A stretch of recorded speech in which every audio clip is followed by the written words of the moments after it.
স্বামী বিবেকানন্দের জন্মদিন এবং জাতীয় যুব দিবস উপলক্ষে হুগলি সাংগঠনিক যুব মোর্চার উদ্যোগে আজ অনুষ্ঠিত হলো বিশেষ শোভাযাত্রা বিবেক যাত্রা। চুঁচুড়া রবীন্দ্রনগর থেকে পিপুলপাতি পর্যন্ত বর্ণাঢ্য শোভাযাত্রার মধ্য দিয়ে যথাযোগ্য মর্যাদায় পালিত হয় স্বামীজির জন্মদিন। এই বিবেক যাত্রায় উপস্থিত ছিলেন হুগলি সাংগঠনিক জেলা বিজেপির সভাপতি গৌতম চট্টোপাধ্যায়, রাজ্য সম্পাদক মণ্ডলীর সদস্য দীপাঞ্জন গুহ সহ জেলা বিজেপির অন্যান্য নেতৃবৃন্দ। পাশাপাশি বিজেপি যুব মোর্চা এবং মহিলা মোর্চার কর্মী সমর্থকদের সক্রিয় অংশগ্রহণ ছিল চোখে পড়ার মতো। যাত্রা শেষে বক্তব্য রাখতে গিয়ে জেলা বিজেপির সভাপতি কি বললেন শোনাবো।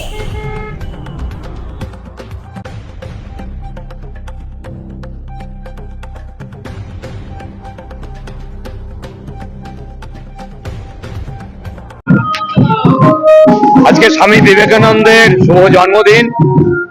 আজকে স্বামী বিবেকানন্দ নরেন্দ্রনাথ দত্ত যে বাণী প্রচার করে গেছিলেন, যে কাজগুলো তিনি বলেছিলেন ভারতবর্ষের উন্নতির জন্য, যা যা করণীয় তিনি বলেছিলেন, আজকে আর এক নরেন্দ্র সেই কাজগুলোকে পালন করছেন। আজকে 2014 সাল থেকে আজ পর্যন্ত আজকে স্বামী বিবেকানন্দর নরেন্দ্রনাথ দত্তর যে আদর্শ, সেই আদর্শে অনুপ্রাণিত হয়ে তার পথকে, তার যে আদর্শ তাকে পথের পাথেও করে আজকে আমাদের নরেন্দ্র দামোদর দাস মোদী আজকে এই তিনি এগিয়ে চলছেন।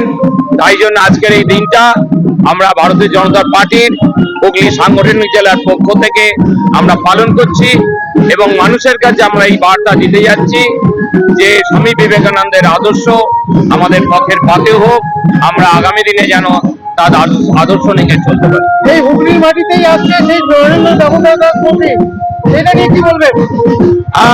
আমাদের মোদীজি 18 তারিখ আসছেন সিঙ্গুরের মাঠে, এটা খুব আনন্দের দিন। আর আজকে যে শিল্প আজকে সিঙ্গুরের মাটি থেকে টাটাকে তাড়িয়ে দেওয়া হয়েছিল, যে শিল্পকে ধ্বংস করা হয়েছিল, সেই শিল্পকে জাগাতে আজ ভারতীয় জনতা পার্টি যদি ক্ষমতায় আসতে পারে, আবার ওই টাটাকে আমরা ফিরিয়ে নিয়ে আসবো, এটা আমাদের প্রতিশ্রুতি এবং সেখানে শিল্প আবার তৈরি হবে। আজকে এই বিবেক যাত্রার মধ্যে দিয়ে কি প্রতিশ্রুতি নেবেন? আমাদের প্রতিশ্রুতি একটাই, যে এই যে দুঃশাসন, এই দুঃশাসনকে আমাদের বিনাশ করতে হবে, তৃণমূলকে বিসর্জন দিতে হবে এবং আমাদের নরেন্দ্র দামোদর দাস মোদী নরেন্দ্রনাথ দত্তের যে আদর্শ বাণী সেই নিয়ে এগিয়ে চলবে এবং তার সেই স্বপ্ন আজকে সোনার বাংলা আমরা প্রতিষ্ঠা করব।